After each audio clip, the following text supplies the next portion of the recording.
Baik, siapa yang membuka nyanyi dan doa?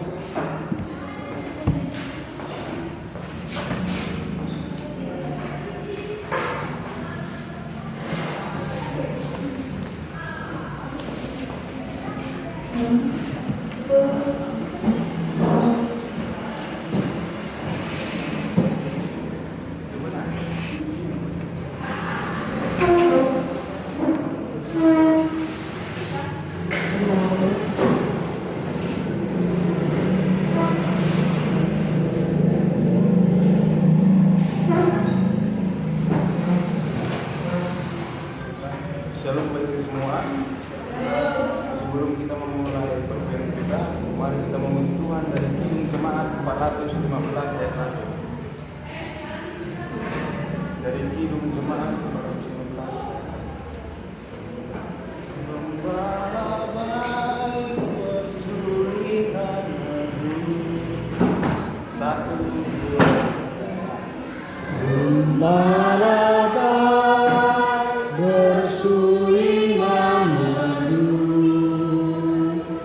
membimbing aku pada tenang dan membaringkan aku berteduh di padang rumput hijau berkenan. Oh gembala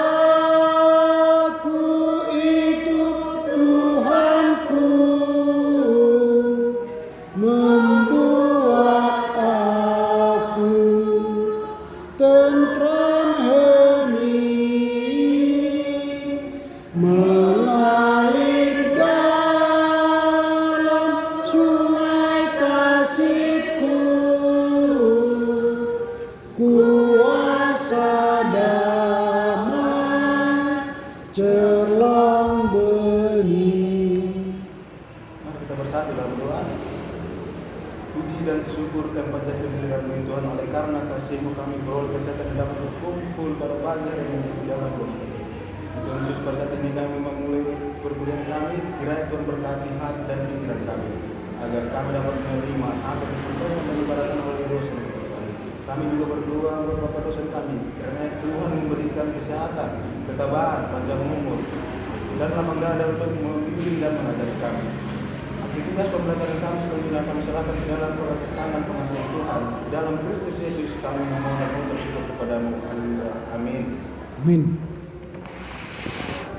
Oke, kita masuk pada pertemuan yang ke-13 dengan topik kitab Yesaya, Yeremia, dan pertapan dan berakhir pada Yeskiel yang akan dibacakan oleh teman-teman kita yang sudah kita tunjuk melalui RTS kita. Hari ini akan dibaca oleh Vina, Esra, Albertus, dan ditambah saudara Selvi yang kemarin ditugaskan juga untuk membaca tugas kelompok 5. Tetapi yang masuk pada saya di grup ya itu hanya 2, yaitu saudara Sylvia dan Vina. Sementara saudara Esra dan Albertus tidak mengirimkan. Apakah Esra hadir saat ini? Iya. Dia kemana?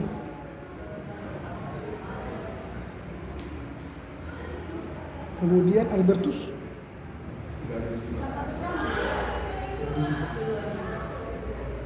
Oke.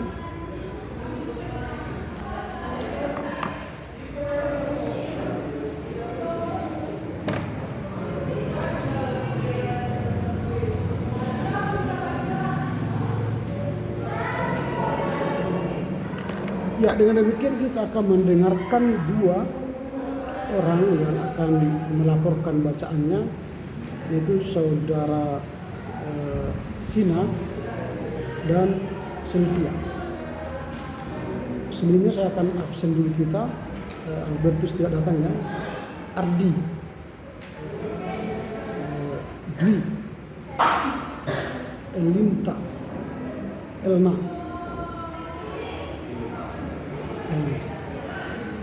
Nada, Priscilia tidak hadir ya. Ini sebenarnya tidak ada gunanya lagi karena dia sudah 1, 2, 3, 4, 5, 6, 7 kali sampai hari ini. Ini sebenarnya sudah tidak bisa lagi ya, tidak bisa lagi karena dia sudah melampaui absensi. Kemudian Rahel, Sylvia, Stefanden, Talenta,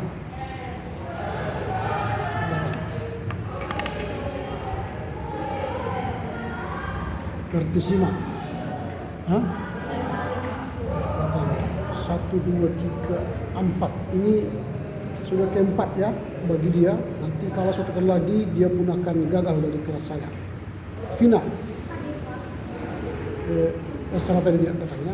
Jadi kita ada 1, 2, 3, 4, 5 tidak hadir saat ini.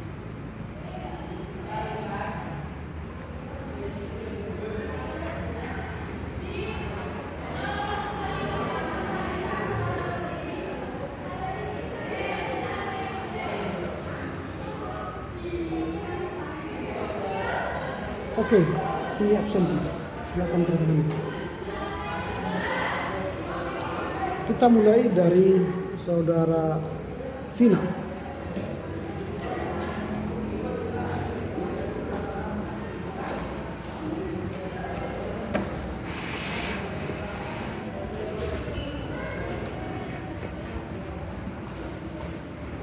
Baik, saya di sini akan melaporkan laporan baca saya mengenai kitab Yesaya, Yeremia, Ratapan, dan Yeskiel. Di sini pada kitab Yesaya ada beberapa gagasan-gagasan penting.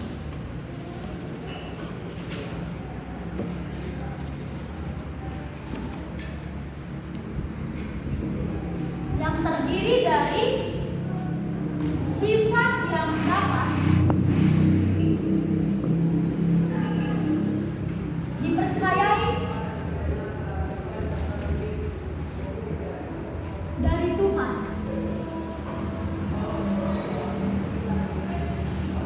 Yang kedua, sifat yang tidak dapat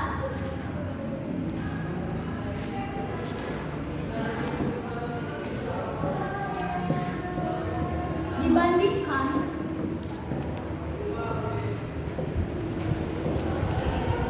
dari Allah Israel.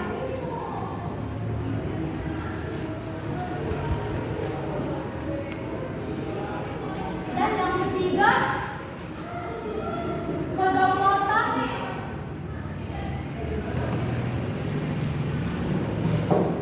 ilahi dalam penghukuman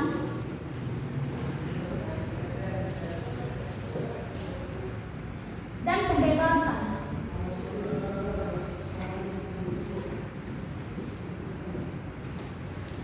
Dan pada kitab Yesaya memiliki tema-tema utama, yaitu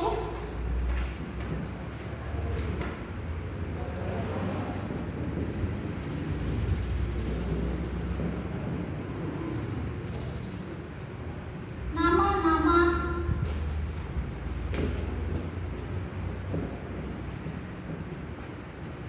anak-anak sebagai tanda-tanda. Dan yang kedua, sang hamba. Dan yang ketiga, yang maha kudus, Allah Israel. Dan yang keempat, penebus. Dan yang kelima, eskatologi. Di mana yang dapat saya simpulkan pada kitab Yesaya? Kitab Yesaya muncul pada sekitar pertengahan kedua abad ke-8 sebelum Masehi. di mana pada kitab perjanjian ini merupakan perkumpulan persoalan atau masalah yang terjadi pada sekitar tahun 740 sampai 700. Pada penulisan kitab Yesaya ini banyak yang menyimpulkan bahwa bukan Yesaya yang menulis kitabnya. Dan sampai saat ini pada buku yang saya baca belum diketahui siapa yang menuliskannya, tetapi ada beberapa penulis yang menyimpulkan atau menulis isi-isi dari perjanjian kitab Yesaya mengenai nubuatan atau janji-janji Allah. Dan pada tema-tema utama di sini, nama-nama anak-anak sebagai tanda-tanda di sini menceritakan pada pasal 7 sampai 9 mengenai ada 4 orang anak Yesaya yang memiliki nama yang memiliki arti penting pada nubuatan. Nama-nama keempat anak Yesaya itu yaitu Shear-Yashub, Maher, Shear-Bas,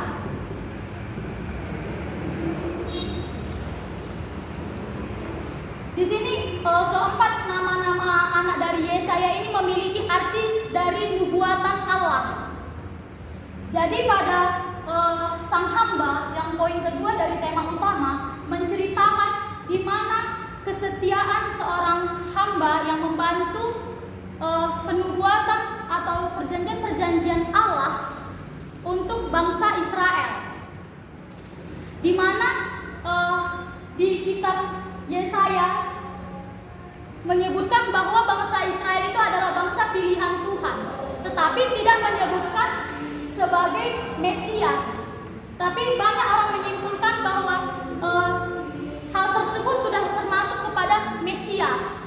Dan pada yang ketiga, yang Maha Kudus Allah Israel tidak hanya mengutamakan kekudusan Allah, tetapi menceritakan bagaimana bangsanya itu melakukan pelanggaran kepadanya, seperti tidak percaya kepadanya. Tetapi pada yang keempat ini penebus, Yahweh merupakan penyebutan 4 kali pada setiap kitab. Tetapi pada kitab Yesaya menyebutkan kata Yahweh itu sebanyak 12 kali. Dan pada eskatologi yang terakhir dari tema-tema utama di sini, tujuan akhir dari agenda Allah. Di kitab Yesaya eskatologi menjelaskan mengenai kepusatan kekerajaan Yerusalem. Pada latar belakang Yesaya yang saya baca pada buku Perjanjian Lama, di mana Nabi Yesaya hidup sekitar abad 8 sebelum Masehi. Tetapi banyak yang menyimpulkan atau beberapa dari sarjana tidak percaya bahwa ia dapat mengetahui tentang Raja Koresi dari Persia, karena pada panggung sejarah Koresi muncul sekitar tahun 200 tahun sebelumnya. Di sini kita masuk pada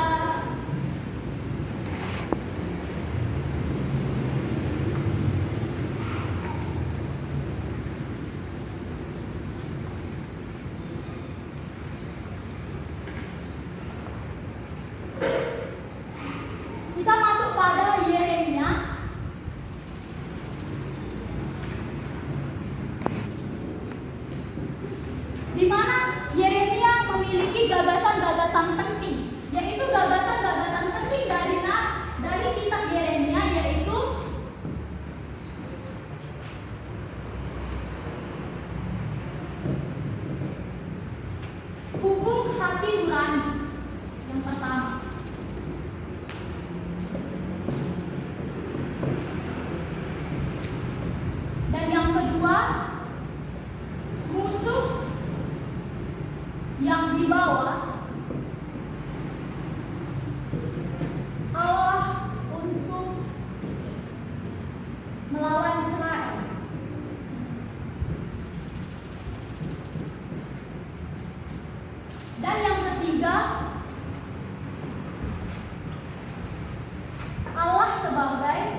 yaitu tema-tema utama dari kitab Yeremia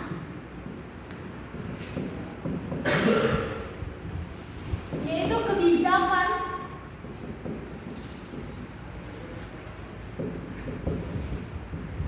Allah terhadap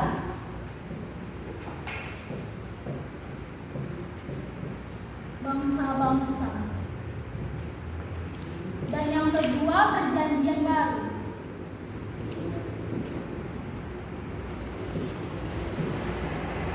Dan yang ketiga, nabi-nabi palsu.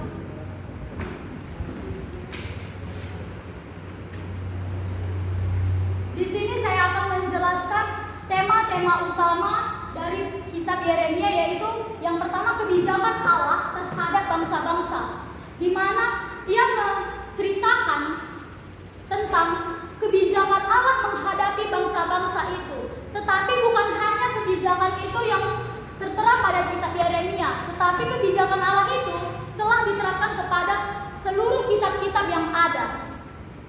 Jadi pada perjanjian baru, Yeremia 31 menyumbangkan hal terpenting Nabi Yeremia kepada teologi untuk menyelidiki atau melakukan penelitian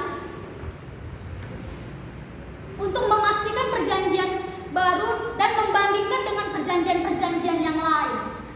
Dan yang ketiga yaitu nabi-nabi palsu, di mana nabi-nabi palsu ini muncul ketika Yeremia telah memberitakan atau melayani jemaat-jemaat, dan di situ muncul nabi-nabi palsu yang menganggap dirinya itu telah berbicara kepada Allah. Dan pada nabi-nabi palsu ini, Yeremia menganggap dirinya itu juga menjadi nabi-nabi palsu. Dan ketika dia berdoa kepada Tuhan, tetapi dia mendapat teguran dari Tuhan bahwa Tuhan menyuruh dia tetap melayani dan terus memberitakan Injil yang ada pada kitab Yeremia. Dan kitab yang ketiga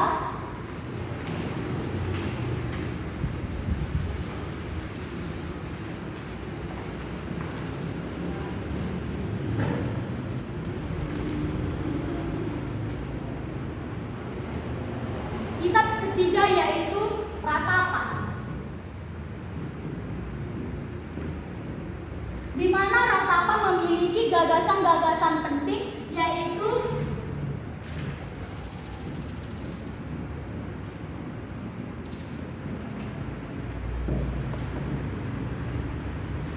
yang pertama, Allah menghukum dosa.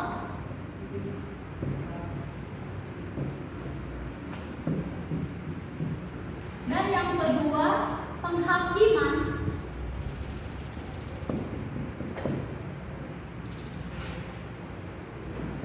Allah adalah adil.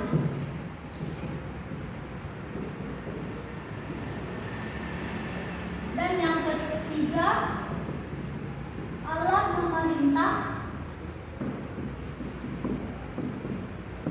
memerintahkan kesetiaan melalui penderitaan.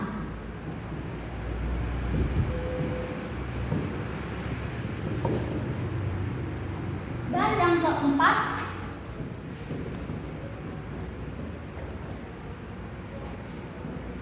Allah itu setia. Ia menanamkan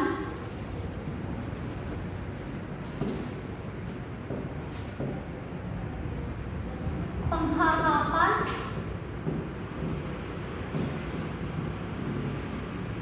dalam diri orang benar.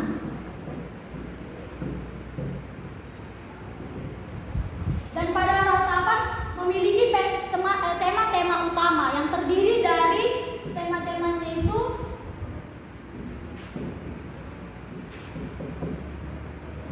penderitaan. Yang pertama itu penderitaan manusia.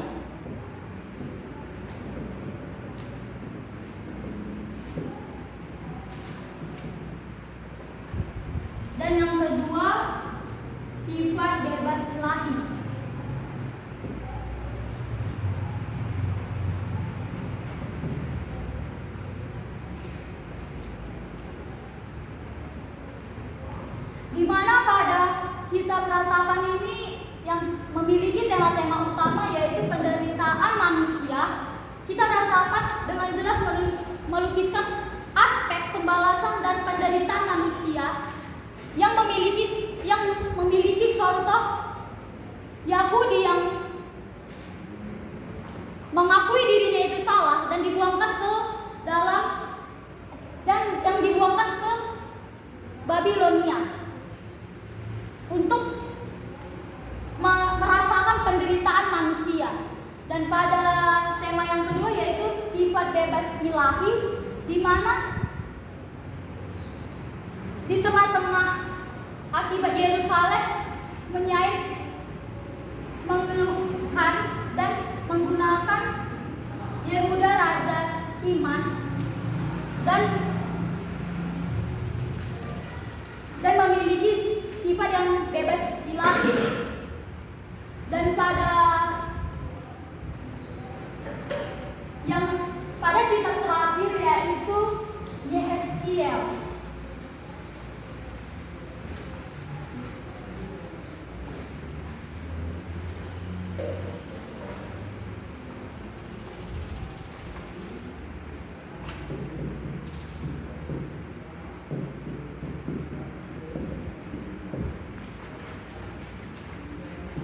Yehezkiel memiliki gagasan penting yang terdiri dari satu, kedaulatan Allah,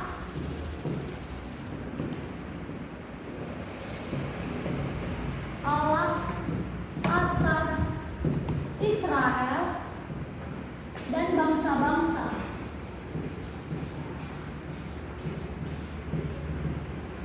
Dan yang kedua, hubungan dinamis dari pribadi kepada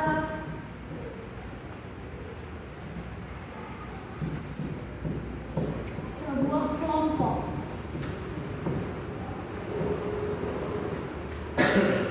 Dan yang ketiga,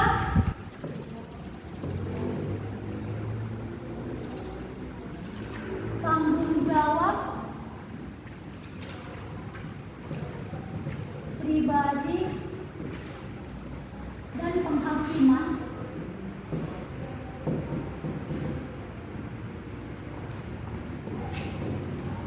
ilahi misterius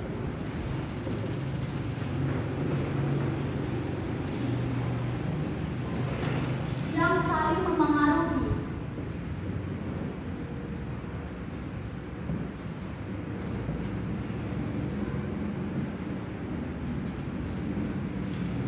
Dan yang keempat, pembuangan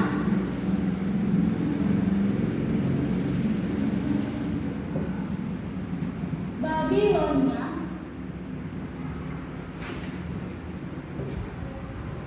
sebagai penghukum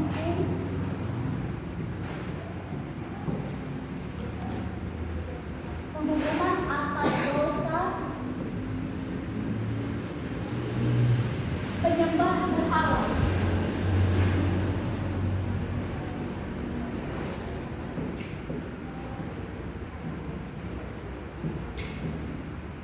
Yang dilakukan Yehuda. Dan yang kelima, kesetiaan Allah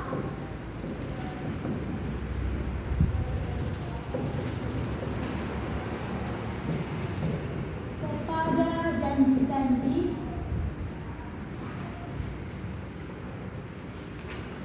perjanjian.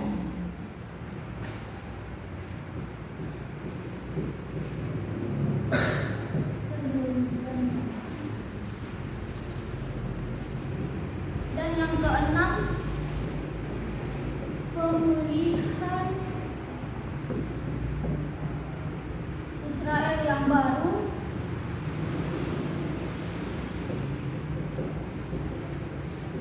di bawah kepemimpinan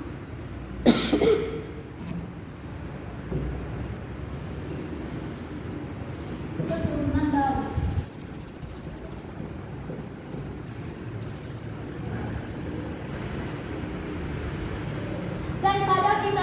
Yeskiel memiliki tema-tema utama. Yang tema-tema utama dari Yeskiel itu terdiri dari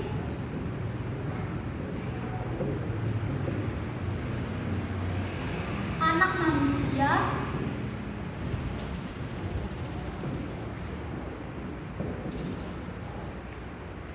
dan yang kedua penglihatan,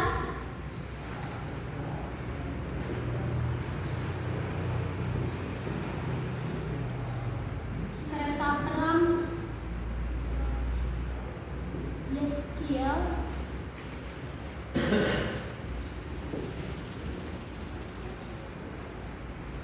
dan yang ketiga tanggung jawab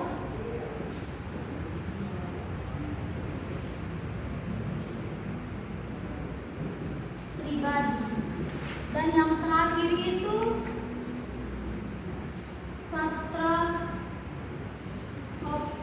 apokaliptik, perjanjian lama.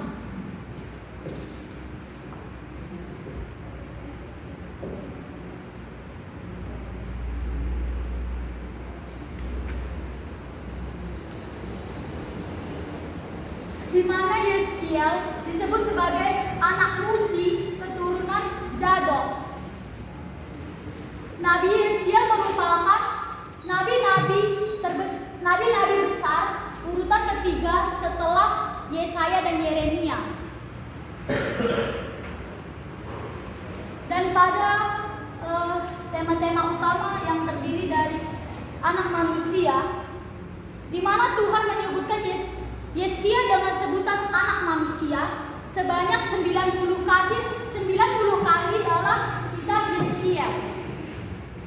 Dan penglihatan kereta perang Yeskiel, yaitu penglihatan Yeskiel dalam keadaan ekstase, dan tanggung jawab pribadi, dan yang terakhir itu sastra apokaliptik perjanjian lama, di mana Yeskiel juga membantu perkembangan apokaliptik perjanjian lama. Pelayanannya kepada Israel merupakan tanggapan terhadap krisis pembuangan di Babel, dan hal itu mengembangkan suatu tahapan baru dalam gerakan kenabian Ibrani. Sekian yang dapat saya presentasikan pada laporan baca saya kali ini. Terima kasih. Oke, tepuk tangan untuk saudara Vina ya. Sekarang kita beri kesempatan kepada siapa namanya ini, Sylvia. Silakan.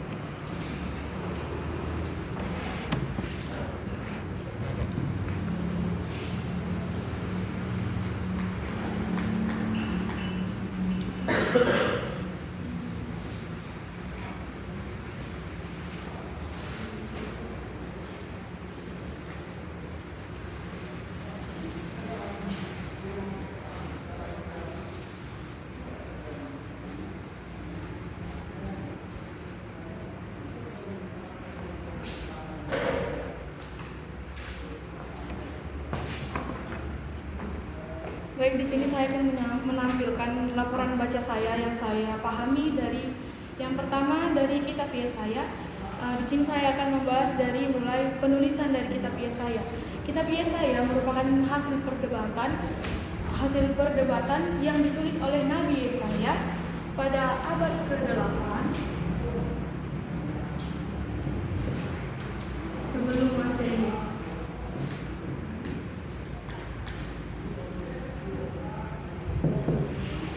Ditulis pada abad ke-8 sebelum Masehi. Kitab Yesaya di dalam Yesaya 39 ayat 1 menyimpulkan bahwa Raja Babilonia terlibat dalam revolusi untuk mengalahkan para pemuka-pemuka dan penguasa-penguasa Asyur, dan mungkin berkeinginan untuk Yesaya bergabung di dalam perdebatan, di dalam koalisi pemberontakan tersebut. Kitab Yesaya bertujuan untuk menyampaikan perkataan Tuhan kepada semua orang. kitab Yesaya disusun untuk menyoroti sifat yang dapat dipercaya dari Yahweh, Allah perjanjian itu. Hal ini jelas terlihat dari tindakan Raja Ahaz dan Hizkia, di mana Raja Ahaz meminta bantuan orang-orang Asyur untuk menolongnya di dalam krisis politik pada masa itu, atau bisa disebut dengan hal yang bertentangan dengan ajaran atau nasihat Nabi Yesaya. Sementara Hizkia yang awalnya dia meminta bantuan kepada orang Israel, namun pada akhirnya dia berbalik dan dia mengandalkan Yahweh dan dia percaya kepada Tuhan. Di situ Tuhan menyatakan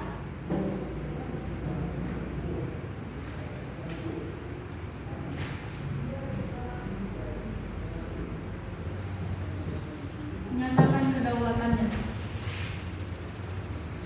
Tema-tema yang ada dalam kitab Yesaya adalah yang pertama, yaitu nama-nama anak-anak sebagai hamba, di mana di dalam pasal 7 sampai pasal 9 menampilkan 4 orang anak yang namanya menjadi arti penting, yang menjadi makna penting dari nubuatan. Yang kedua adalah sang hamba.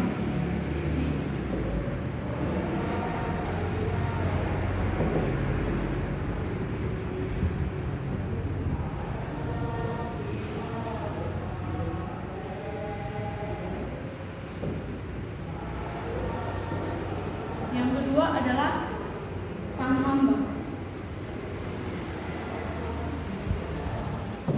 Dalam kitab Yesaya terdapat 4 bagian yang menyatakan, di dalam kitab Yesaya terdapat 4 bagian yang diberi judul nyanyian sang hamba, yang mengartikan dan menceritakan seorang hamba yang membantu Tuhan dalam menggenapi dan dalam penggenapan rencana-rencana Tuhan terhadap Israel.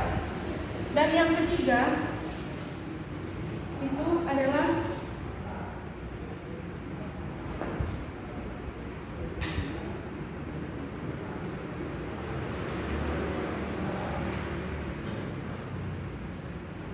yang Maha Kuasa Allah Israel, sebuah gelar Allah yang hampir secara khusus digunakan oleh Yesaya dalam perjanjian lama. Kemudian kitab selanjutnya yaitu kitab Yeremia.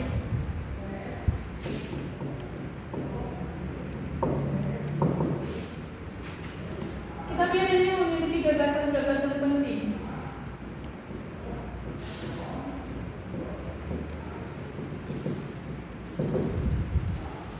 Gagasan-gagasan penting dalam kitab Yeremia adalah yang pertama, hukum hati nurani.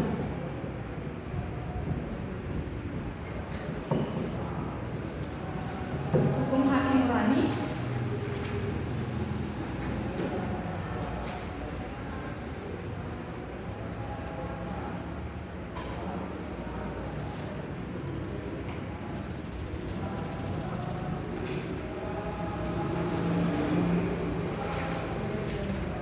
Kalau misalnya ada yang dari kenapa baca saya nggak apa-apa bilang.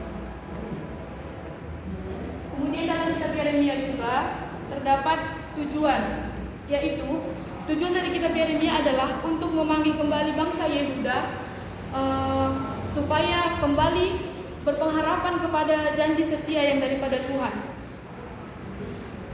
dan juga untuk mengingatkan kembali tentang penghukuman yang akan datang. Kemudian dalam kitab Yeremia juga terdapat tema-tema yang sudah dituliskan, yaitu yang pertama, kebijaksanaan Tuhan.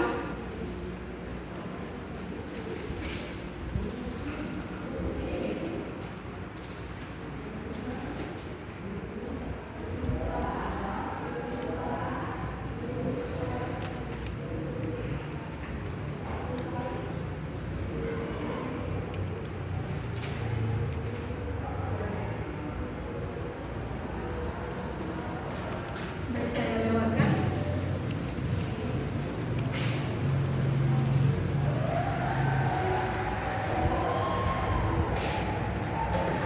Saya lanjutkan di penulisan kitab Yeremia. Kitab Yeremia merupakan kitab dalam perjanjian lama yang mengutarakan penulisannya. yang ditulis oleh Nabi Yeremia pada tahun 605 sebelum Masehi. Kemudian dilanjutkan dengan kitab Ratapan. Kitab Ratapan merupakan bagian dari kanon ketiga dalam kanon Ibrani yang dituliskan oleh Nabi Yeremia pada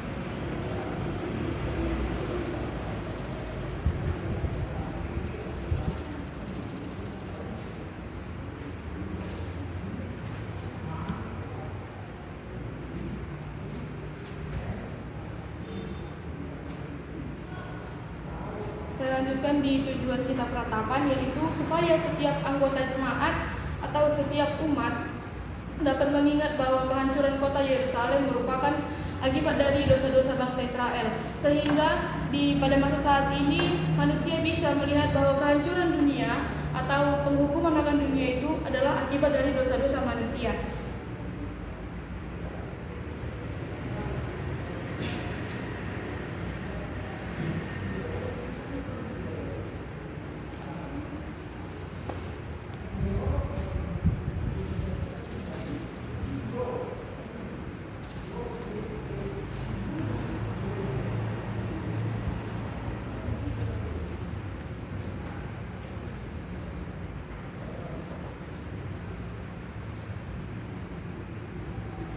Saya lanjutkan ke kitab Yehezkiel. Ada beberapa tema dalam kitab Yehezkiel, yaitu yang pertama anak manusia, dan yang kedua penglihatan tentang kereta, yang ketiga tanggung jawab perseorangan, dan yang keempat sastra apokaliptis perjanjian lama. Tujuan kitab Yehezkiel adalah untuk memperingatkan generasi orang Israel yang tegar dan keras kepala tentang hukuman yang akan datang, dan juga untuk menegaskan pertanggungjawaban setiap generasi terhadap dosa-dosa manusia. Oke, beri tepuk tangan untuk Sylvia. Ya, kita telah mendengar apa yang disajikan oleh kedua teman kita, baik dari siapa tadi, Vina dan Sylvia ya. Dan kita akan mendalami lagi. Tapi sebelum mendalaminya, saya sekedar mengingatkan untuk minggu depan kita akan masuk pada pembahasan yang ke-6 ya, tentang kitab Hosea sampai nanti kitab Amos. Di laporan bacaan yang ke-6 dari buku Andre Hill dan John Walton, Survei Perjanjian Lama, halaman 566 sampai 614. Ini akan dipresentasikan oleh teman kita Ardi, Dwi, Elinta, dan Elna. Jadi di 4 orang. Ini sudah bagian bacaan yang kedua bagi saudara ya. Artinya ini saya anggap tugas kelompok. Bagian yang laporan pertama kemarin bagian tugas pribadi. Tapi laporan bacaan kedua ini saya anggap tugas kelompok. Tolong dikerjakan dengan baik. Seandainya saudara Eskra datang dan Albertus, maka saya kasih lagi kesempatan bagi mereka untuk membaca, menyampaikan laporan baca minggu depan. Kalau mereka bisa datang. Tapi kalau mereka tidak datang ke saya nanti membahas soal ini, maka nanti mereka tidak akan mendapatkan nilai laporan baca yang kedua, yang setara dengan tugas kelompok. Kalau kalian bisa berjumpa dengan mereka, suruhlah mereka berdua nanti datang ke ruangan saya sebelum minggu depan untuk berbicara tentang tugas mereka ini. Karena jangan nanti setelah selesai perkuliahan kita mereka datang meminta nilai ke saya. Tidak ada kesempatan. Jadi mumpung perkuliahan ini masih berjalan, datanglah ke ruangan saya. Saya duga saudara Esra tidak datang atau saudara Albertus tidak datang, mereka tidak mengerjakan tugas mereka. Karena bagi si Esra dan Albertus ini sudah bagian yang kedua. Bagian yang pertama pun mereka tidak tuliskan. Apa ya?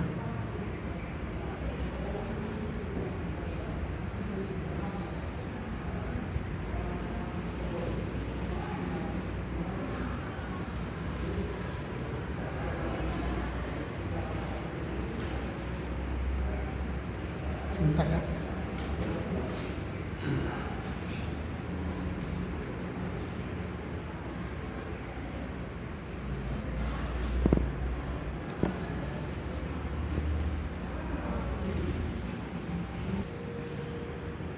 Ya, itu untuk minggu depan ya.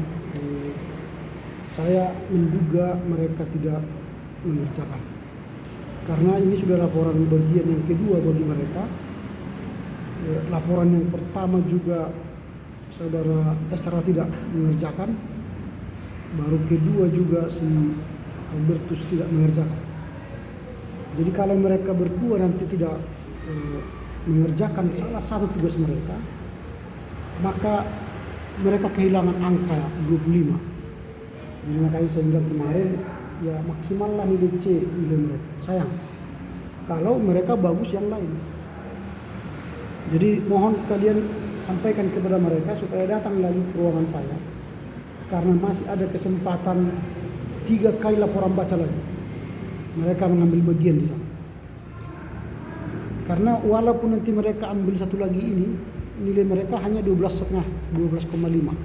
Karena laporan baca pertama mereka tidak kerjakan, mereka kehilangan.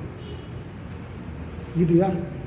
Lalu sambil kuliah kita, saya ingatkan untuk ujian akhir semester nanti, ujian akhir semester kalian buat paper, membuat paper.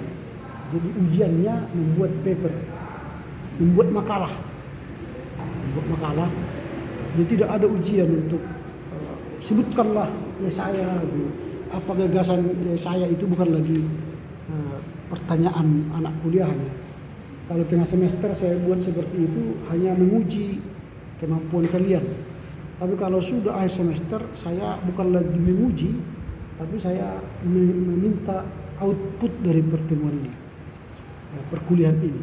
Apa yang kalian pahami sebagai pembimbing, maka nanti pada akhir semester tulislah itu. Nah, tulislah pembimbing salah satu dari kitab Kejadian sampai Maliaki. Kalian bahas mendalam. Kalian kan ada 14 orang. Kejadian sampai Maliaki itu 39 buku. Maka jangan ada yang sama. Kalau seseorang sudah menulis Kejadian, maka yang lain jangan menulis Kejadian. Ambil yang lain. Maka komunikasi kalian. Jadi kalau satu orang sudah membahas Mazmur, jangan lagi bahas Mazmur. Jadi setiap seseorang menulis satu kitab, jelaskanlah kitab itu dari segi pengertianmu, dalam arti masih pembimbing. Jadi pembimbing itu masih bicara soal garis-garis besar kitab itu, penulisnya, kapan ditulis, gagasannya, tema-temanya, latar belakangnya, pokoknya berkaitan dengan kitab itu tulis. Tapi jangan tulis teologinya atau tafsirannya, belum sampai kepada teologi dan tafsiran. Tapi masih pembimbing. Dan nanti ketika ujian format lainnya nanti 2022 UAS skor nomor sesi kalian misalnya 05, baru nanti nama misalnya Julius. Nah, ini nanti format untuk membuat UAS ya, dikirim ke WAG. pada saat UAS, ya, pada saat UAS. Jadi sekarang kalian sudah bisa kerjakan UAS kalian. Jangan main dengan waktu, ya. Jadi pergi ke perpustakaan, carilah buku-buku yang berkaitan dengan UAS kalian. Dan nanti diskusilah kalian. Aku mau bahas ini, kau bahas apa? Kalau sama, ada yang 2 orang nanti membahas kita yang sama, maka dua-dua gagal. Tidak ada ampunan, dua-duanya gagal. Jadi pergunakanlah waktu yang beberapa minggu lagi untuk diskusi dengan teman-teman, supaya jangan ada yang salah. Begitu ya, sudah jelasin ya. Hah? Ya maksimal, kalau paper itu kan maksimal 20 halaman 20, tapi minimal 10 halaman gitu ya. Gunakan cara menulis ilmiah, karya ilmiah ya, digunakan. Jadi jangan gunakan metodenya yang hanya misalnya 1 pengetahuan, 2 pembahasan, 3 kesimpulan. Ini tugas ilmiah, tugas kerja SMA. Kalau sudah kuliah, tidak seperti itu tadi. Nanti saya kirim ke grup bagaimana cara membuat makalah ilmiah. Dan langkah-langkah itu dikerjakan. Makalah ilmiah itu punya baju, artinya halaman depan ada bajunya, ada kata pengantarnya, ada daftar isinya, ada latar belakang, ada tujuan, ada manfaat, ada pembahasan sebagainya. Jadi ada caranya, langkah-langkah. Atau saya kirim sekarang, nanti bisa lupa.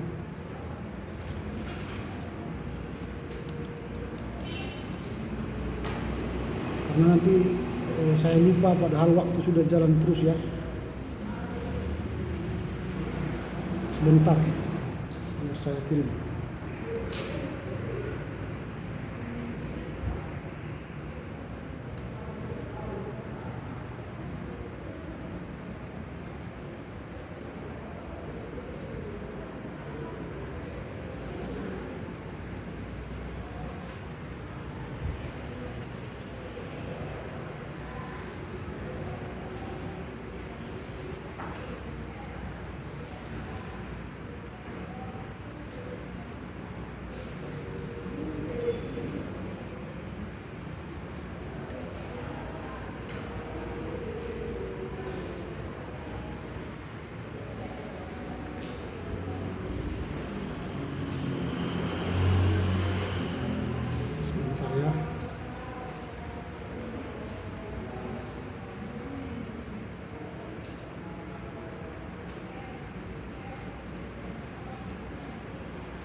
Saya lupa di mana saya simpan.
Oke, udah saya kirim ya.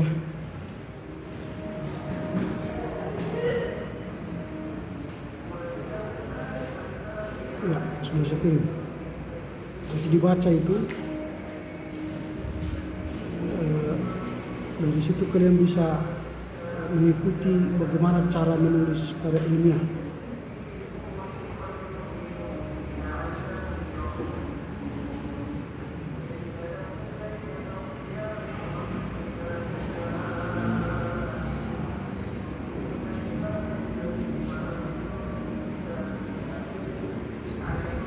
Persis sama yang ini antara tulisan.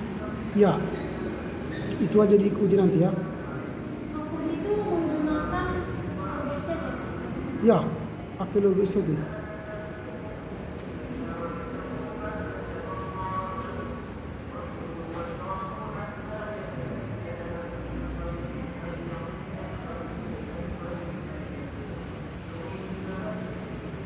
Sudah lihat semua kan?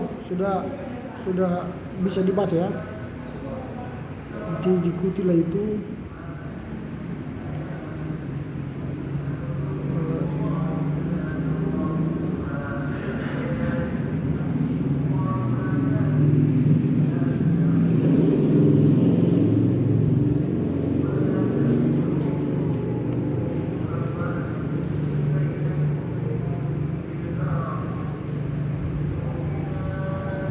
Oke, itu adalah pedomannya. Jadi dengan apa namanya laporan apa makalah itu ditulis seperti ini. Mulai dari halaman depan ya ada judulnya, baru nama,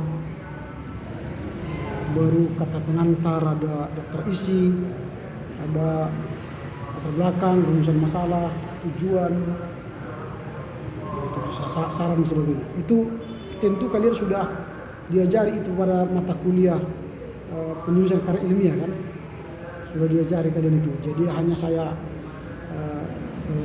berikan contoh sehingga nanti makalah UAS kalian itu bagus. Jadi tidak hanya menulis tulisan biasa. Oke, kita akan masuk pada materi kita hari ini. Nah, kitab Yesaya secara gagasan penting itu bicara tentang sifat yang dapat dipercaya dari Tuhan. Dan kemudian yang kedua, sifat yang tidak dapat dibandingkan dari Allah Israel. Jadi Allah Israel itu tidak bisa dibandingkan dengan ilah lain. Kemudian kedaulatan ilahi dalam penghukuman dan pembebasan. Ini yang kita lihat gagasannya. Lalu tema-tema yang dibahas nanti adalah nama-nama, anak sebagai tanda-tanda, hamba yang kudus dari Israel, penebusan, eskatologi.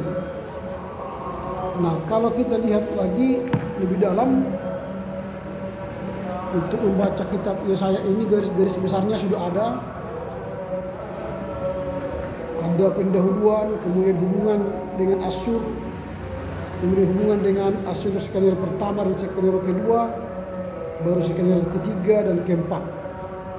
Dan siapa penulis kitab Yesaya? Jadi ada beberapa ahli mengatakan tidak semua Yesaya menulis kitab ini. Maka ada teori proto Yesaya, ada deutro Yesaya, dan ada titro Yesaya. Kalau proto Yesaya itu diyakini oleh para ahli ditulis oleh Yesaya sendiri. Tapi kalau deutro dan trito itu sudah ditulis oleh orang lain yang menggunakan nama Yesaya. Sehingga nanti pemikiran Yesaya pada kitab deutro dan tritro itu sudah lebih jauh, tidak sama dengan persis pada proto Yesaya. Nah, apa itu proto dan kitab deutro Yesaya? Nanti di sini bisa kalian baca. Kalau misalnya di sini ditulis, coba saya baca ya.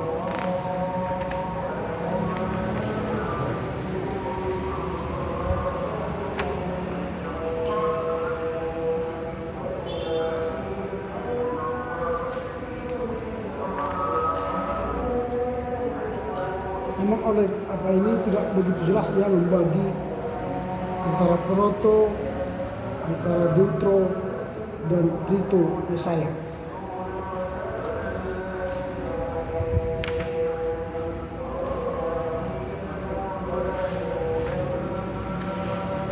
Tapi nanti kalau kalian baca lebih banyak buku-buku lain, maka akan dijelaskan nanti bahwa penulis dari kitab ini tidaklah seutuhnya ditulis oleh Nabi Yesaya. Tetapi ada penulis lain yang menggunakan nama Yesaya. Nanti misalnya pasal 1 sampai 39 itu masih disebut dengan Proto Yesaya. Itu kitab yang ditulis asli oleh Yesaya. Tetapi pasal 40 sampai 46 itu Deutro Yesaya, dan 47 sampai 55 nanti itu udah Trito Yesaya. Di sini memang tidak dijelaskan lebih dalam tentang itu. Tetapi itulah informasi tambahan yang saya sampaikan tentang siapa penulis daripada kitab Yesaya. Baru kemudian di sini memang kita lihat memang tidak ditulis secara detail.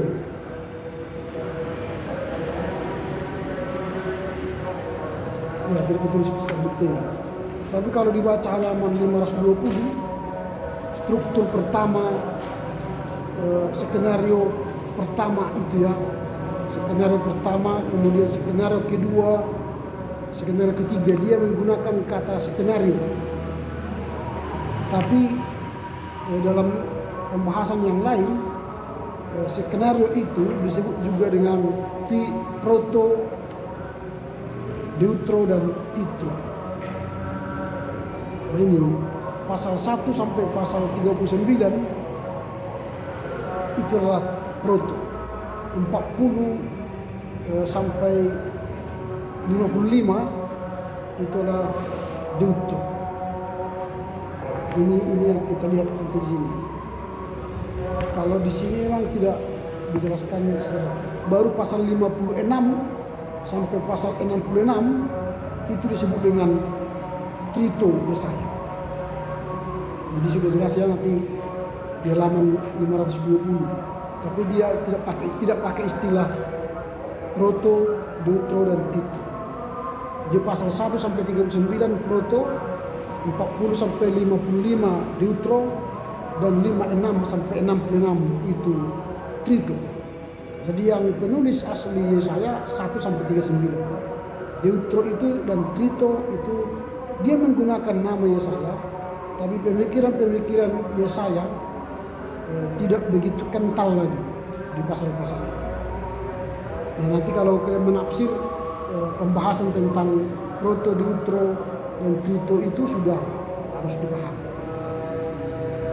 Nah, tema-temanya tentu akan berbeda nanti karena setiap penulis akan menekankan tema-tema yang penting. Misalnya kalau deutro itu sudah lebih menekankan pembahasan hamba.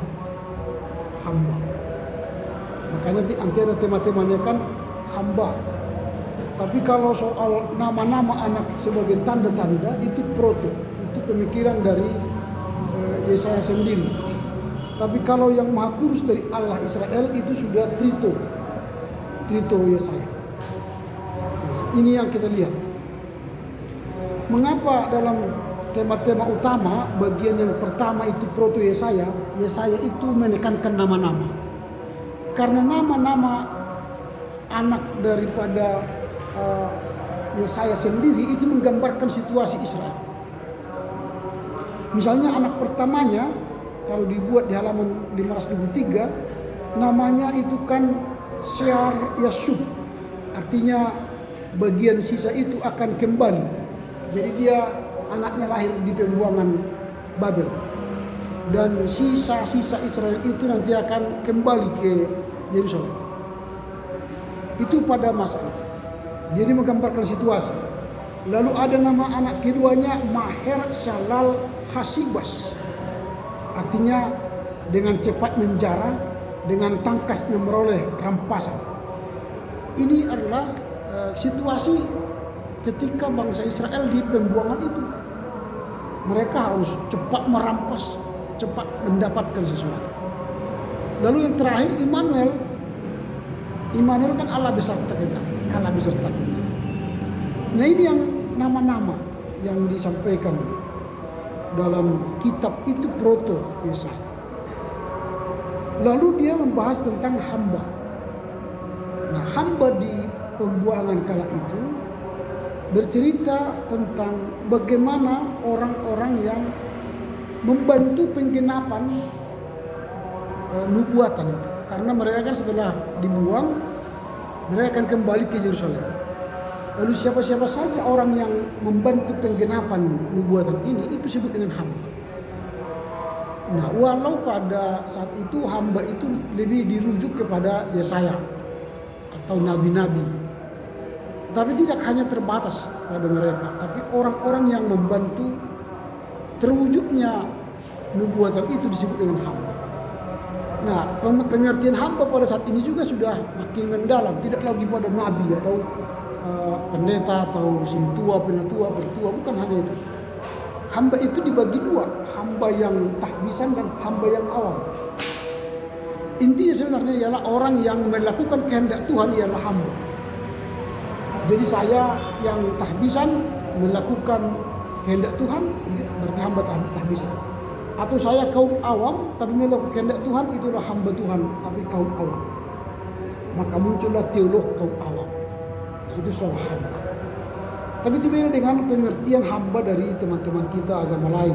Hamba Allah misalnya, itu beda dengan kita. Mereka itu hamba Allah itu ya ustadz ya, ustadz. Kita tidak identikkan hamba Allah itu kepada pendeta saja atau penatua, tapi hamba Allah itu ialah kepada setiap orang yang melakukan kehendak Tuhan. Cuma memang kita kalau disebut hamba Allah, hamba Tuhan, kita identikkan itu kepada pendeta kan? Jadi bukan. Itu tema-tema yang dibahas. Lalu yang berikutnya penebusan. Di kitab Yesaya lah bicara penebusan. Jadi mereka menubuatkan kedatangan anak manusia nanti adalah hendak menebus dosa. Akhirnya banyak orang yang salah menggunakan kata oleh belur-belurnya engkau sembuh. Itu Yesaya berapa itu? Oleh belur-belurnya engkau sembuh. Coba dibuka Yesaya 53.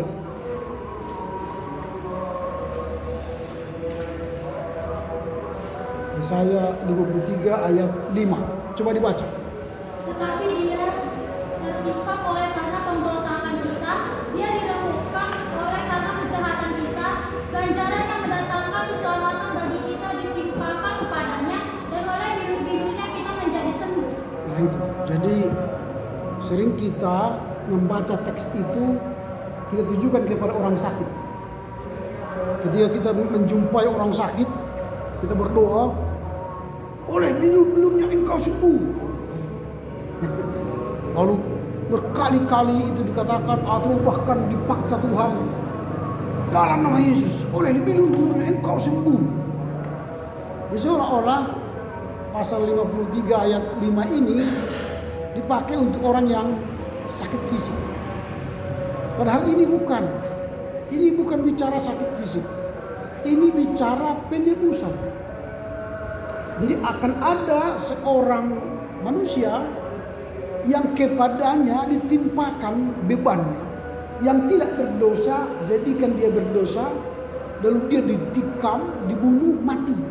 Untuk apa? Menebus dosa manusia.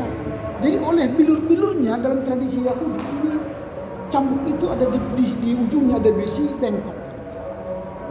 Jadi siapa yang berdosa itu dicambuk, cak, ditarik. Cak. Nah itu kepada Yesus dilakukan. Cuk. Nah kalau kalian tonton film The Passion Christ, itu lebih nyata. Itu karena itu film itu nyata, bukan rekayasa. Artinya dia nyata pemain utamanya itu nyata dicambuk dan berdarah. Semua itu berdarah di Passion of Christ. Seperti itulah Yesus dalam rangka menebus. Jadi penebusan dalam kitab Yesaya ini bukan dalam rangka menyembuhkan fisik, tapi menebus dosa. Oleh bilur-bilurnya engkau sembuh, artinya sembuh, terbebas dari dosa. Jadi jangan gunakan teks ini untuk mendoakan orang sakit, karena salah konteks. Ini kesembuhan ilahi, kesembuhan penebusan maksudnya, bukan kesembuhan fisik. Tapi kalau kita mendengar doa-doa orang-orang teman-teman kita Pentakosta sistematik, lalu akhirnya kita ikut melakukannya, hati-hati kalian. Itu gunanya sekolah teologi ya, supaya jangan salah menggunakan kata-kata. Sama seperti kalau kalian sekalian dengar berdoa kan, dalam nama Yesus kami berdoa, haleluya, amin. Entah dari siapa kalian dapatkan ajaran itu. Itu bukan ajaran kita. Kalau di Alkitab dikatakan berdoalah dalam nama siapa? Dalam nama aku, kata Yesus kan. Berarti berdoa dalam nama Yesus. Apakah dikatakan di situ berdoalah dalam namaku, haleluya? Enggak kan? Berdoalah dalam nama apa saja yang kau minta, kan? Berdoalah dalam nama Yesus. Tapi orang gerakan karismatik sekarang dalam nama Yesus kalian berdoa, haleluya, amin. Wah, kita ikut-ikuti lagi. Itu tidak ada dalam Alkitab. Apalagi dikatakan begini, dalam nama Yesus kalian berdoa. Semua yang percaya katakan amin. Wah, makin sesat lagi. Makin sesat. Nah, itu jadi hati-hati kalian. Tidak Alkitabiah. Tapi enak didengar. Memang kita mencari enak yang didengar. Tapi salah.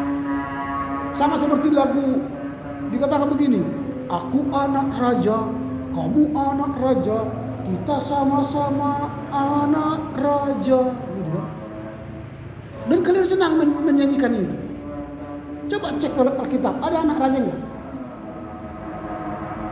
Dari perjanjian lama sampai perjanjian baru ada anak raja? Tidak ada. Yang ada anak Allah. Gak ada anak raja. Terminologi yang kita gunakan anak manusia, anak Allah. Tidak ada anak raja. Karena Yesus menolak menjadi raja dunia.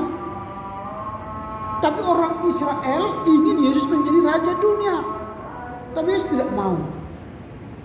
Tapi orang-orang teologi sukses, gerakan-gerakan karismatik yang memikirkan berhaluan teologi sukses, maka mereka mengatakan diri anak raja. Supaya apa? Kalau dia sudah anak raja, maka dia akan kaya, maka dia akan dapat fasilitas, maka dia akan punya otoritas. Itu Injil kemakmuran. Jadi kalau kalian nyanyikan itu kalian masuk pada teologi kemakmuran.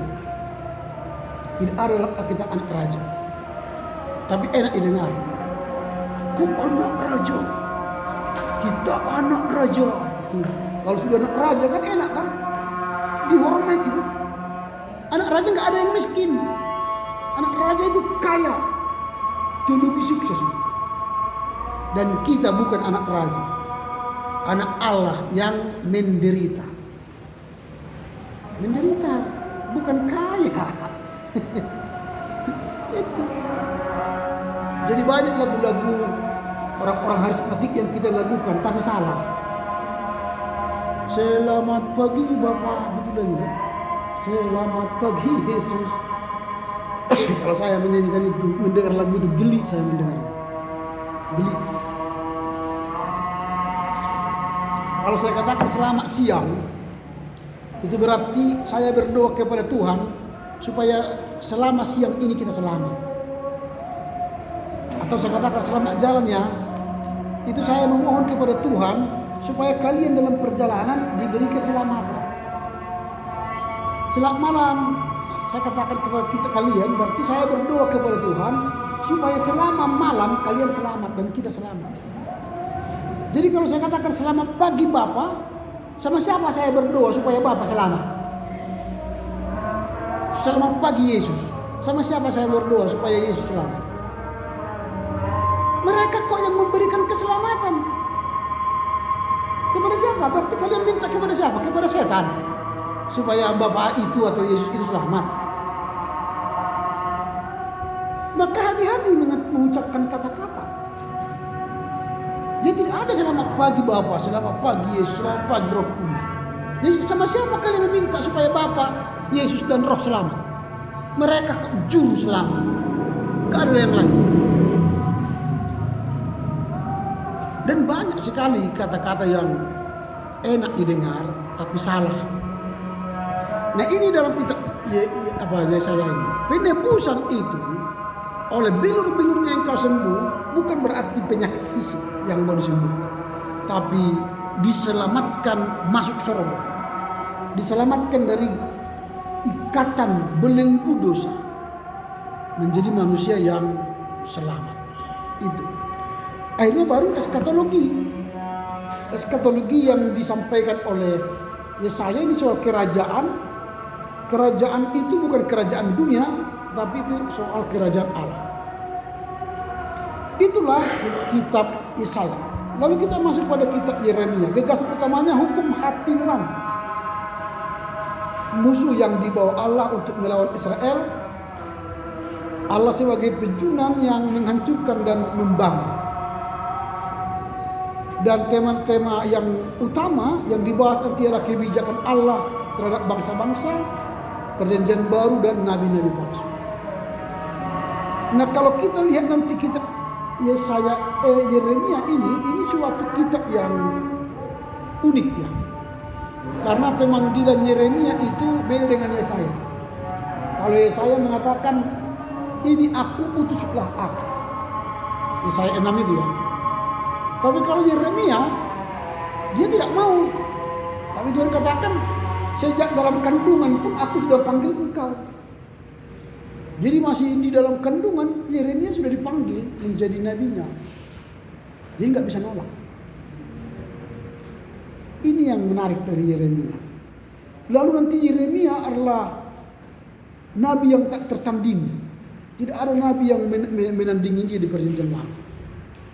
Dari segi spiritualitasnya, dari segi pembaruannya, restorasinya. Dialah nabi yang merestorasi, nabi yang memulihkan, memperbaharui tradisi Israel, ibadah Israel, Yeremia.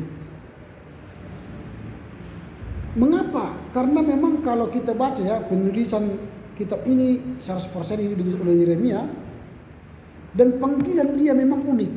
Ketika itu Yosia diangkat raja, Yosia itu masih berusia 10 tahun.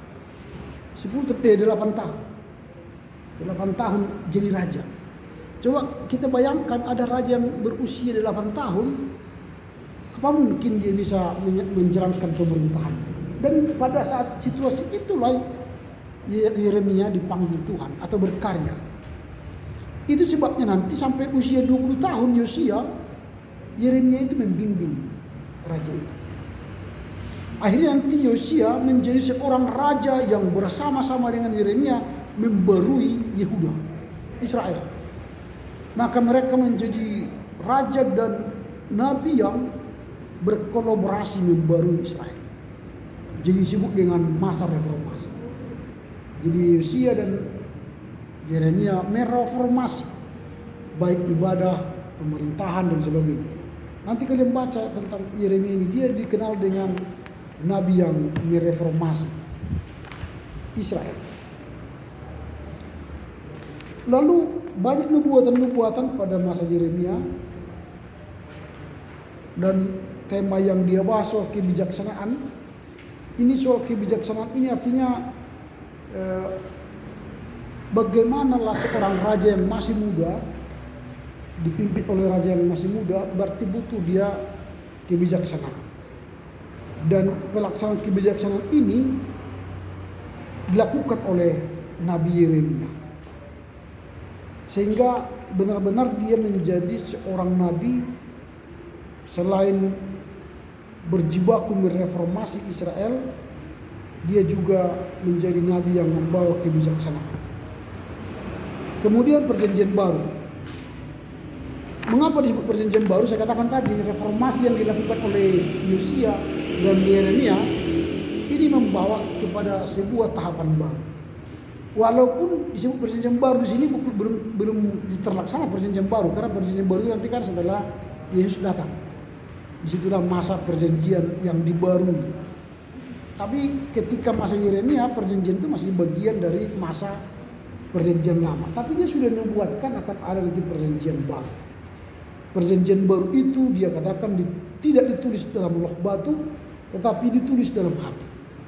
Jadi perjanjian baru itu secara spiritual ditulis dalam hati. Baru dia menubuatkan juga akan ada nabi-nabi palsu. Karena tadi makanya dia mereformasi ibadah Yahudi karena banyaknya nabi-nabi palsu kala itu. Nah, maka dia menyerang banyak sekali nabi-nabi palsu. Dikatakannya kan karena jumlah nabi-nabi palsu lebih banyak, maka Yeremia dituduh sebagai seorang nabi palsu. Kan jadi aneh kan? Dialah nabi yang benar, tapi karena banyaknya nabi-nabi palsu, kalahlah Yeremia. Sehingga nabi palsu itu dia dituduh mereka ialah Yeremia itu sendiri. Ini nanti kita lihat di kitab Yeremia ini. Kalau memang kita menghadapi arus yang besar, kita sendiri melawannya, maka kita pun akhirnya akan gila kan? Tak bisa melawan arus yang besar. Sambil contoh begini, sebuah kampung juga ada seorang yang bermimpi kan, dan sudah ada peraturan di situ bahwa ada sumur di sebuah kampung. Dikatakan begini, setiap orang yang mengambil air di atas jam 12 dari sumur itu, maka dia akan gila. Jadi orang mengambil air harusnya di bawah jam 12. Tapi banyak orang yang mengambil air ke sumur itu di atas jam 12. Datang seseorang yang mengatakan, "Hei, jangan kalian ambil air dari sini di atas jam 12, nanti kalian gila." Kau yang gila. Karena mereka sudah ambil di atas jam 12. Mereka gila kan? Satu kampung itu gila. Jadi kawan ini terus setia mengambil air di bawah jam 12. Dia tidak gila. Tapi karena sudah satu kampung itu gila, datang orang kampung itu mengatakan, "Kau yang gila. Hanya kau yang tidak gila di sini," katanya kan? "Kau yang gila." Jadi kalah dia kan. Jadi akhirnya udahlah, satu kampung ini sudah gila katanya. Akhirnya dia ambil air di atas jam 12. Lalu dia minum. Akhirnya adakah gila di kampung itu? Enggak ada lagi orang gila di kampung itu. Karena semua sudah. Jadi sering kita seperti itu. Karena dunia ini sudah gila, kita pun akhirnya ikut gila. Tapi Yeremia tidak mau. Kalau banyak nabi yang palsu, tapi dia tidak mau menjadi nabi yang palsu. Tetap dia ori. Walau tetap dituduh orang dia nabi palsu. Jadi emang tantangan untuk orang yang ori banyak. Sekarang kalau kita tanya, mana yang paling banyak di dunia ini? Ori atau KW yang palsu? KW kan? KW itu pun ada dikatakan KW yang ori. KW 1, KW 2, KW 3 kan? KW 1 yang ori. KW 2 enggak ori katanya. Padahal sama-sama KW. Itu. Karena memang yang yang ori itu tidak enak dipandang dan tidak bagus. Coba kalau kalian beli batik, yang kalian beli batik KW atau yang ori? Mana? Ya? Kalau yang ori mahal dan memang tidak bagus. Tapi kalau KW yang printed murah dan warnanya mencreng-mencreng, bagus. Kalau yang ori hanya 3 warna, putih, hitam, kuning misalnya, jelek. Karena nggak ada hijau, nggak ada merah jambu, nggak ada.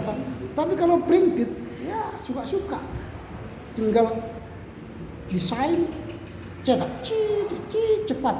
Kalau yang ori lama, satu batik itu bisa 1-2 minggu dan tidak bisa lurus, namanya pun manusia yang kerja kan? Dan setelah dia selesaikan hanya satu di dunia ini seperti itu, gak ada duanya. Karena walaupun dia kerjakan yang baru, nggak sama itu dengan yang baru selesai. Maka dia mahal. Ori itu mahal. Dan tidak ada duanya. Tapi kalau KW, printed, murah. Bisa seragam. Kalau yang ori nggak bisa seragam. Nggak bisa. Tapi kalau printed bisa seragam.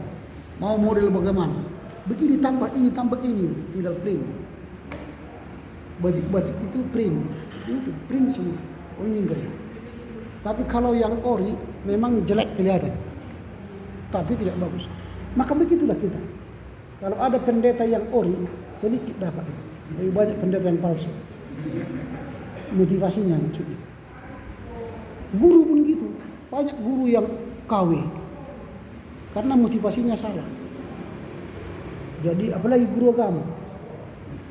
Hati-hati loh kalian gitu kan. Banyak guru agama KW. Guru agama ori sedikit. Gitu. Karena dia hanya berfungsi guru di negara, tidak menjadi guru dalam gereja dan masyarakat. Gitu ya. Oke, kita tinggalkanlah Yeremia. Kita masuk kepada meratap ya. Ini juga ditulis oleh Yeremia, ratapan. Temanya Allah menghukum dosa. Penghakiman Allah adil. Allah memerintahkan kesetiaan melalui penderitaan. Allah itu setia menanamkan pengharapan dalam diri orang benar.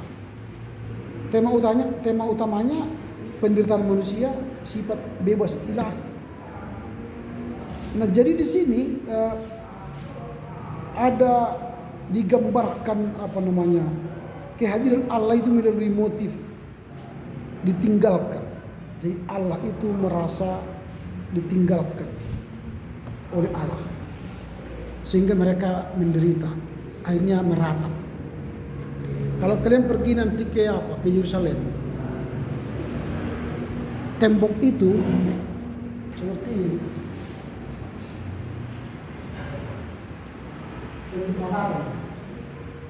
Di sini Masjid Al-Aqsa.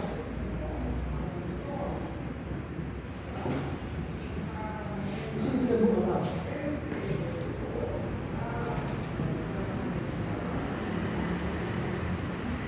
Jadi tembok ini ada ruang-ruang. Jadi orang Israel sampai sekarang meratap di sini, berdoa. Tapi dimulai dengan membaca kitab suci.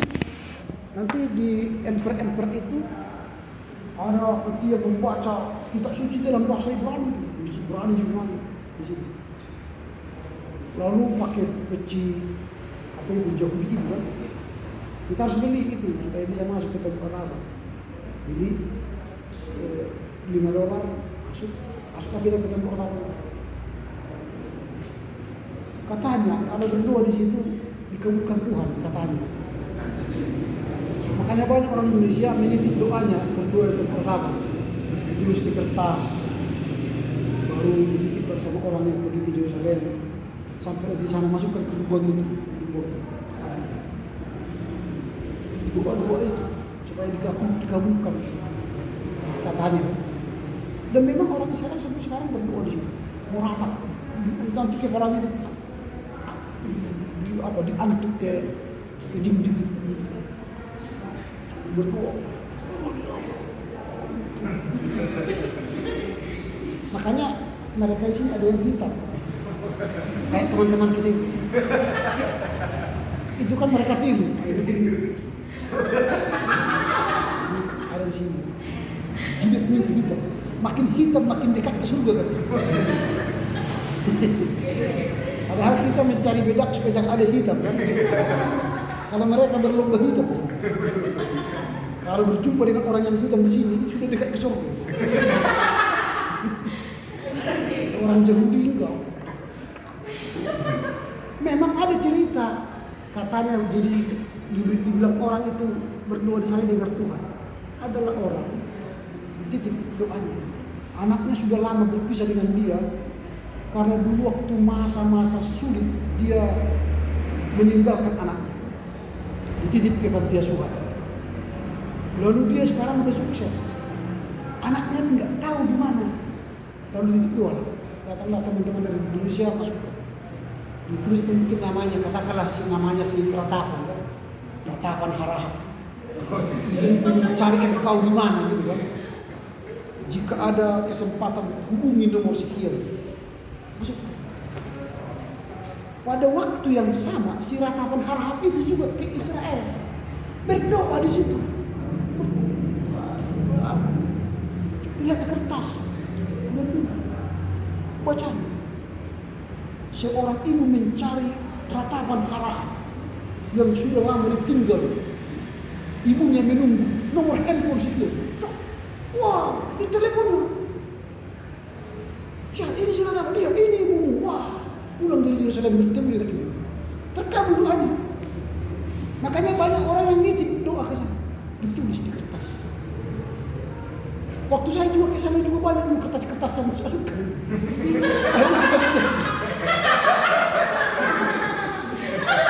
Supaya jangan pada orang yang sama. Mana tahu ada orang nanti datang di sana dapat sana. Karena rame kan? Rame. Kita kan di tengah orang yang panjang, kita pendek kan? Mereka ini kita kan pendek.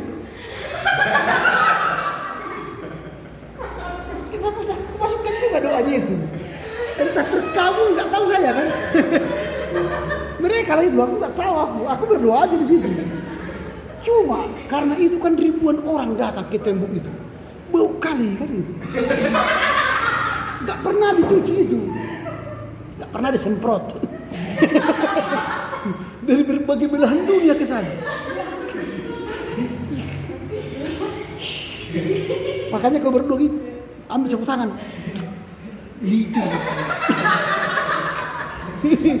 Supaya jangan kena karena bau. Tapi mereka ada yang lama loh, lama di negeri yang orang jauh itu. Dia pun sudah gini ngomong, aku nggak tahan, sebentar langsung keluar. Sampai kita keluar nanti sedekah. Ada di situ. Sedekah itu. Wah, saya berani kan meminta kan, kasihannya lah aku. Sedekah. Minta. Ada juga minta di sana, pengemis kayak di Indonesia. Tapi sedekah. Dikasih $1 gini.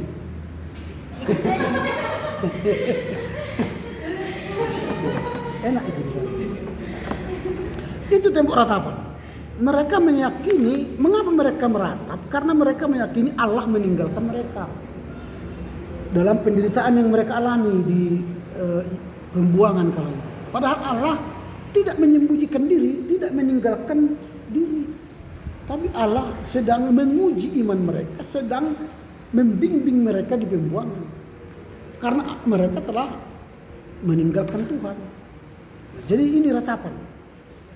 Ini yang kita lihat dalam kitab ratapan. Nanti kalian bacalah itu. Temanya ialah penderitaan manusia. Mereka menderita, kemudian mereka merasa ditinggal oleh Allah, sehingga mereka meratap. Dan yang terakhir ini Yesekiel, gagasan penting ialah kedaulatan Allah atas Israel dan bangsa-bangsa, hubungan dinamis dari pribadi kepada sebuah kelompok, tanggung jawab pribadi dan penghakiman ilahi misterius yang saling mengaruhi, pembuangan Babilonia sebagai penghukuman atas dosa penyembahan berhala yang dilakukan Yehuda, kesetiaan Allah kepada janji-janji perjanjiannya, pemulihan Israel yang baru di bawah kepemimpinan keturunan Daud. Tema-tema utamanya anak manusia, penglihatan kereta perang Yesekiel, tanggung jawab pribadi, sastra apokaliptik, perjanjian lama. Nah, saya katakan tadi bahwa terminologi yang digunakan dalam Alkitab tentang anak, yaitu anak manusia, anak Allah, itu yang sering kita gunakan terminologi anak. Jadi jangan ada katakan nanti anak raja dan kemudian anak Yesus. Ada pernah khotbah di sini anak Yesus katanya. Saudara kita ini anak-anak Yesus kan. Kita bingung, anak Yesus kapan Yesus lahir melahirkan menikah? Pernah Yesus menikah kan? Kalau ada anak-anak Yesus, jadi benarlah nanti tuduhan orang Islam bahwa Yesus itu pernah menikah, istrinya Maria Magdalena. Dan kuburannya ada di Paris. Nanti kalau kalian baca makam Talpiot yang dikarang oleh kelompok The Jesus Seminar, mereka mengatakan bahwa Yesus menikah dengan Maria Magdalena. Dan kuburannya ada di Paris. Tapi setelah diteliti, memang ditulis di atas kuburannya itu Yesus dan Maria Magdalena. Tapi setelah diteliti huruf yang pada kuburan itu M dan A, kan harus ada gini kan Maria. Huruf ini itu sudah abad ke-13-14. Karena pada zaman Yesus ada huruf M kan bukan begini. Maria ya, dan A-nya juga seperti ini. M karena itu kan hanya gini kan. Ini kan. Baru A misalnya gini. Baru M misalnya gini. Seperti ini. Jadi diteliti huruf ini berasal pada abad ke-13-14. Dan huruf pada masa Maria dan Yesus seperti ini. Maka tuduhan Yesus pernah menikah tidak benar. Tetapi mungkin pada abad ke-13-14 ada yang bernama Yesus menikah dengan Maria Magdalena, lalu mati, dan mereka punya anak dalam silsilah itu di makam Talpiot. Nanti kalau kalian pernah baca buku ini, jangan terkejut. Lalu kalian percaya, oh Yesus menikah. Tidak. Itu digalang oleh kelompok The Jesus Seminar. Jesus Seminar.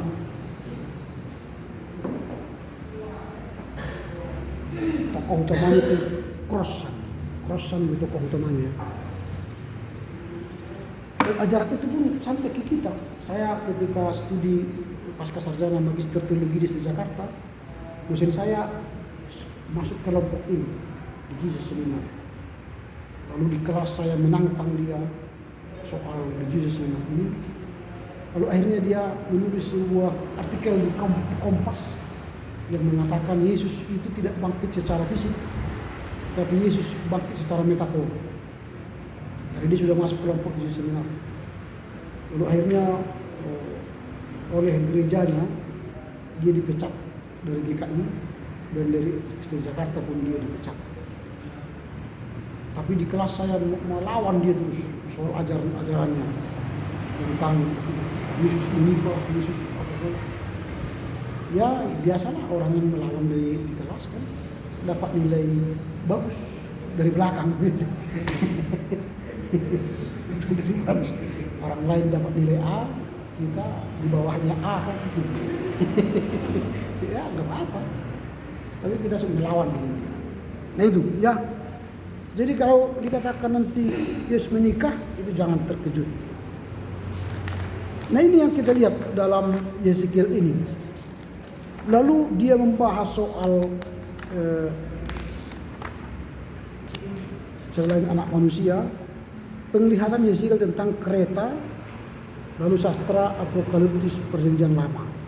Nanti kalau kalian ini kalau soal penglihatan tentang kereta dan sastra apokaliptis, kalau kalian baca nanti di kitab ini, di sini akan ada tulang-tulang kering akan bangkit lagi, tulang-tulang keringnya.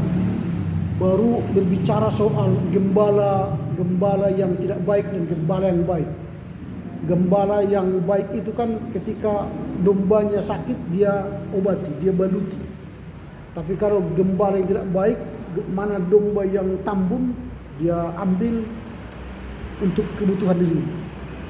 Jadi dia bernubuat di sini bahwa nanti tulang-tulang yang berserakat itu akan bangkit lagi. itu sastra apokaliptis, artinya nubuatan, penglihatan, sama seperti Daniel, kitab Daniel di Perjanjian Lama dan kitab Wahyu di Perjanjian Baru. Itu apokaliptis, suatu kitab yang membahas tentang penglihatan, nubuatan. Nah, ini nanti kitab Yeskiel ini. Oke, inilah dulu pengantar kita untuk kitab mulai dari kitab Yesaya sampai kitab Yeskiel, dan minggu depan kita akan membahas kitab Daniel. Ya, silakan nanti dibaca. Bagus tadi. Kalau kalian misalnya tidak hafal, buat kopiannya enggak apa-apa. Itu supaya kalian bisa tahu. Ini melatih diri kalian tampil di depan. Nanti toh kalian kan akan mengajar, banyak mengajar kan, tampil di depan supaya terbiasa. Menyampaikan ide-ide itu harus dilatih. Nah, kalau tidak dilatih, di mana lagi kalian latihan? Nantilah tiba-tiba langsung PPL, langsung di depan murid-murid, anak-anak. Padahal nggak pernah kalian melatih diri mengajar. Jadi mumpung saya diri kesempatan mengajar. Oke ya. Oke, silakan duduk. Siapa yang mau berdoa? Doa. Ya.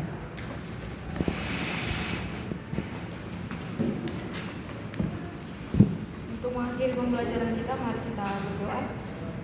Segala puji dan syukur kepada Bapa karena penyertaan Tuhan hingga pada siang ini kami masih bisa belajar dan mengakhiri pembelajaran kami. Bapa yang baik, kiranya Tuhan berkati Bapak dosen kami telah menyampaikan seluruh materinya kepada kami. Kiranya Tuhan memberikan nikmat dan pengertian yang lebih kepada Bapak dosen kami, supaya bisa mengajari kami di hari-hari ke depannya. Kau berkati juga Tuhan kami pribadi lepas pribadi, supaya kami bisa memahami apa yang telah disampaikan oleh Bapak dosen kami dan menerapkannya dalam kehidupan kami sehari-hari. Terima kasih Bapak, kami juga berdoa untuk teman-teman kami yang belum dapat hadir. Jika dalam keadaan sakit, Tuhan pulihkan apapun keadaan yang Tuhan yang mengetahui. Terima kasih Bapak, kami serahkan kehidupan kami dalam nama Tuhan Yesus Kristus yang telah menebus kami. Amin. Amin. Ini sebentar apa ya? Nanti kalian juga bisa kena begitu ya. Saya tadi berterima ini, ada keanehan menurut saya kalau si Priscilia dirawat di sini. Ya, kita sekarang di sini kan, belakang kiri ini. Padahal orang tuanya di Tembung. Tahu kalian Tembung kan? Jauh sekali di Tembung. Nah, saya tidak mau menduga dia hanya mengambil ini ke sana. Ya, tetapi ya menurut saya sesuatu yang tidak masuk akal kalau dia sakit dan masuk ke sini. Ini Pak, kemarin memang kami yang nanti ke rumah sakit Pak. Kebetulan pas pulang kampus kami bawa ke rumah sakit. Memang dirawat. Memang dari sini dia sakit. Pak, saya Dari sini dia sakit. Oke. Berarti ini benar ya. Tapi saya logikanya begitu karena dia orang tuanya di Tembung, lalu dia sakit di sini. Tapi kalau dia memang jatuh sakit di sini lalu dibawa ke sana, berarti dugaan saya salah, gitu ya. Tapi bagaimanapun ya, saya tidak bisa tolong dia karena absennya sudah berlebih. Ya, tidak ada di kita peraturan kompensasi kalau sakit seperti itu, maka dia bisa lolos untuk mendapatkan nilai. Nggak ada di catatan kita. Jadi sakit, alfa, izin sama. Kalau lebih dari 4, artinya 5 sampai ke atas, maka dia tidak punya hak lagi untuk mendapatkan nilai. Memang kasihan. Ya, begitulah peraturan kita. karena Pak, orang tuanya mungkin sering bilang kemarin tuh orang tuanya bilang sama kami pas di rumah sakit, ya kalau gagal di sini ya nggak apa-apa lah. Ya itu. Jadi nanti disampaikanlah seperti itu ya.